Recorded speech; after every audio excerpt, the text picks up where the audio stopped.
Doom, doom, doom, doom, be doom, be doom, doom, doom, doom, wah. Hello, ladies and gentlemen, welcome to Thor News Economic Doomland. And guess what? The global debt balloons to an all-time high of $152 trillion. The IMF warns. Well, hey, that's not that big a deal. Can't the globe just get a better job?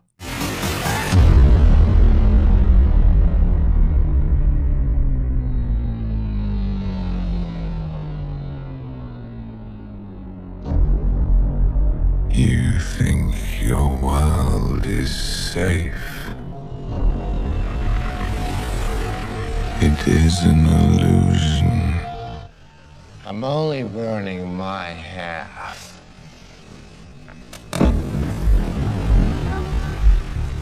All you care about is money.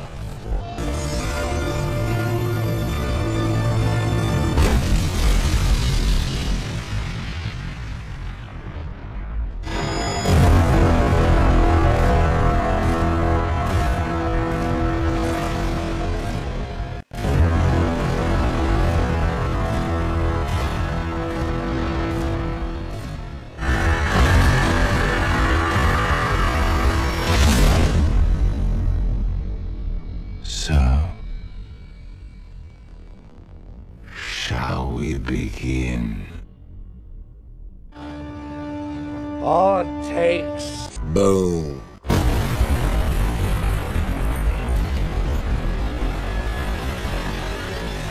Money. This is what it all boils down to.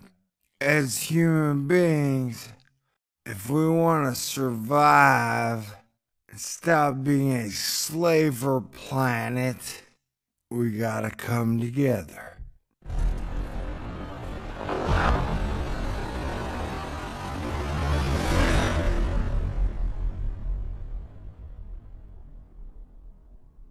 This is a Thor News presentation. Hit the button, baby.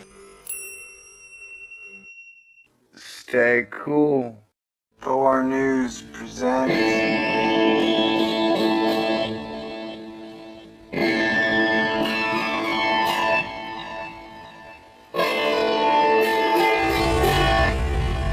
Guys, I'm bringing the party to you. Hello, ladies and gentlemen. Are you ready for a little good-hearted Sunday total fear-mongering? Well, here you go. We'd better come up with a solution to an inevitable problem, or society as we know it will collapse and civilization will deteriorate into lawlessness, madness, rape, and murder. You'd probably lose 80% of all people within the first month through suicide, rape, or murder. What am I talking about? I'm talking about the most fiat currencies in the world are fiat currencies. And if you don't know what a fiat currency is, it's any money that's backed by nothing. Or, as they like to call it, the full faith and confidence of your government, or Japan's government, or China's government, or Europe's government. It's backed by your belief, man. And I don't know if you know this, fiat currencies have a shelf life of about 40 or so years. And Nixon depegged the dollar from gold in 1971. And whereas the 33 fiat currencies throughout history have collapsed in a giant explosion of chaos, never before has the fiat currency, the reserve currency of the world. So we're talking absolute madness, chaos, if we don't solve this problem. And it's looking pretty grim, because right now, you can't get anybody to agree on anything. It's like escalatingly, as we get to the election, half of America hates the other half, and vice versa. And I don't know what to do as a Christian. The post 2000 Christianity is rapture based. I had some weird thing with don't try to help society. Don't try to repair society. Don't try to put a new system in place, because Jesus is coming soon, and he's gonna teleport the good people out of here straight to heaven, and the bad people shall suffer. And I don't agree with that. And I don't remember anywhere in the Holy Bible, God, Jesus, or the Holy Spirit telling us to just quit and give up and do nothing and wait for the rapture. Personally, I don't believe in the rapture, but I don't think this should be a sticking point, because I don't think the thing that makes me a good man, a good soul, or a good Christian is whether or not you believe in the rapture. And I'm not going to tell you I think it's silly, because that would be insulting. But I do think it's a trick to get people to do nothing. Ladies and gentlemen, we are talking about the CNBC report on the world economy. And guess what? The global debt balloons to an all-time high of $152 trillion. The IMF warns. Well, hey, that's not that big a deal. Can't the globe just get a better job? If the globe can get a job that pays 5 times more than the globe is already making, it could pay off that debt in no time. And when I say no time, I mean like 30 years. And seriously, as you guys are all getting excited about how great Trump is, or how evil Hillary is, or how great Hillary is, or how evil Trump is, when was the last time you heard a politician even mention paying off our national debt? It's been a long time. And you know why, don't you? I'm not gonna say it. So yeah, dude. So that's the deal. That is the true fear right there. When people accuse me of fear-mongering over comets or asteroids, even though I'm telling jokes the whole time, I'm like, no. If I was gonna fear-monger over something, it would be economics. Because it is a certainty that at some point the global economy will collapse under its own weight and malfeasance. And so, as I said before, humanity's stuck in this point where it is dead set on not improving anything. We are divided wholeheartedly, but we are not yet conquered. I guess I should read this stupid ass article. The world is awash with $152 trillion of debt liquidity. according to the International Monetary Fund, an all-time high, which sits at more than double the balance at the start of the century. Okay, so they're basically saying, since the year 2000, we've doubled our debt. So we went from like 75 trillion to 152 trillion in 16 years. Who does the world owe this money to? Martians. The world owes the money to Martians. If people knew that, they'd probably ask for a lower interest rate. I mean the people, not the banks. The banks are already at about as low an interest rate as you can get. So you guys can all go on and on about how great the Republicans are and how great the Democrats are. They're the same turd, bro. Exact same turd. So you guys are debating over which is the lesser of two zeros. And they're both the same. This debt mountain, as of 2015, represents 225% of gross domestic product. Oh, hey, great. Up from 200% in 2002, and signifies the extent to which increases in borrowing have outpaced economic growth during that period. While the Washington, D.C.-based organization emphasized that there is no exact science to knowing how much debt is too much, it has urged governments in certain countries to tackle excessive private debt levels. A prolonged period of low interest rates, initiated when central banks slashed benchmarks as part of the toolkit engaged to counter the effects of global financial crisis, has seen many corporates take advantage of the favorable terms to issue aggressive levels of debt. And then they leverage that shit through the roof.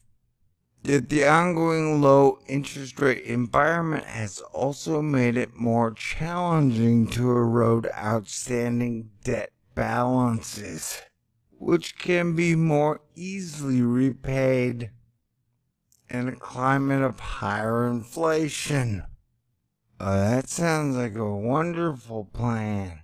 Issue a shit ton of debt, and then pump the inflation, and then pay back your debt. Wonderful. It sounds responsible if you're a Martian. Indeed, the IMF warned that the dynamics of the current situation resembled a negative feedback loop. A negative feedback loop. Negative feedback loop. There you go, ladies and gentlemen. An infinite growth economy uses a negative feedback loop as its foundation. That makes sense. Indeed, the IMF warned that the dynamics of the current situation resembled a negative feedback loop in which debt deflation is causing the real burden of debt to increase. Oh yeah. Leading to poor economic growth and yet further deflation. The IMF acknowledged the decreasing menu of options available to policymakers to trigger effective actions, saying that the room for maneuver had shrunk since the beginning of the global financial crisis. It also called on fiscal, monetary, and structural solutions to be looked at synergistically to maximize their impact. The strategy behind our Economics is crazy. The organization has sought to pinpoint where it sees the biggest potential problem areas, saying private debt is high not only among advanced economies, but also in a few systematically important emerging market economies, namely Brazil and China. So we blazed a collect call to governments, and they could not afford to take it. They're at maximum borrowing levels. Although governments only account for 1/3 of the world's debt, the report also showed the swelling of their balance sheets in the years since the financial crisis. The IMF's semi-annual fiscal monitor report repeatedly highlighted the crucial role of fiscal actors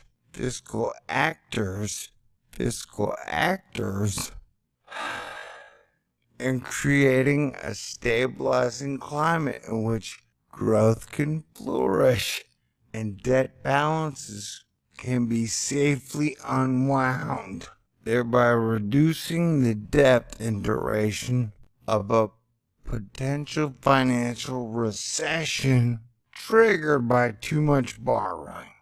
It pointed to Europe as an example of where an impaired banking system was a hurdle to successful deleveraging.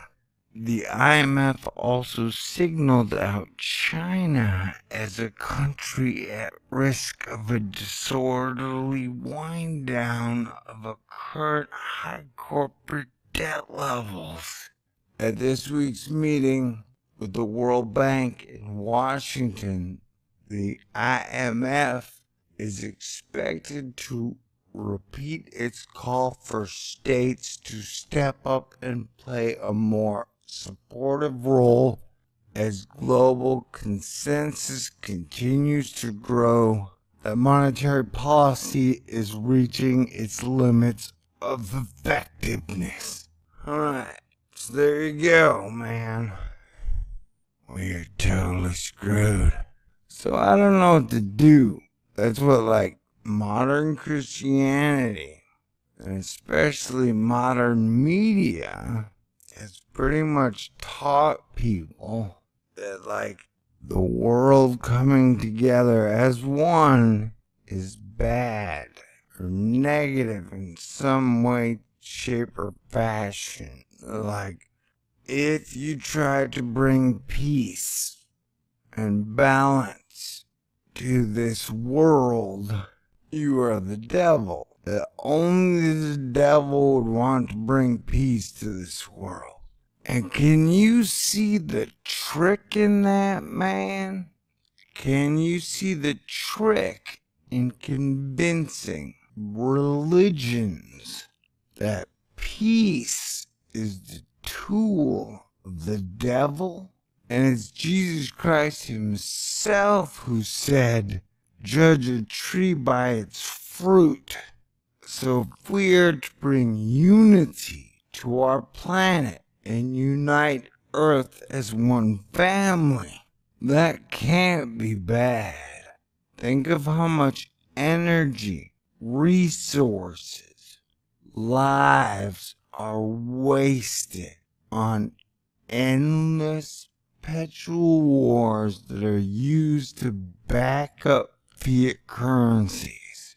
We can transition the entire war machine over to Earth repair, solar system exploration and colonization, if only we give up war. And then the quality of life for everybody improves. But if we don't do something, we will go through one of the most vicious, lawless periods ever seen. The new dark ages. Because your currencies would collapse within less than a week. leaving the entire world without a way to exchange their goods or services. And so, I don't know what to tell you. This has been like my main fear-mongering point for a long time. See, look, over to your head, it's even Hitler's New World Order. Don't you get it, man? By convincing the world that any type of order in the world is evil, we guarantee a world based on disorder, chaos, discord, strife, unhappiness, deception. They basically told everybody, any type of order in the world is bad. Any type of balance is evil. A peaceful, united world would be horrible. Would be straight from Beelzebub and Lucifer and Cthulhu. I don't tell you, man. Except for don't fall for it. Anyway, the story depresses me. Peace out. Your fearmonger number one. Everything burns.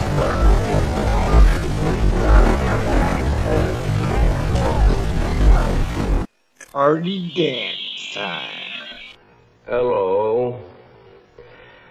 I'm Mr. Money.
Dragon's Lair, a fantasy adventure where you become a valiant knight on a quest to rescue the fair princess from the clutches of an evil dragon.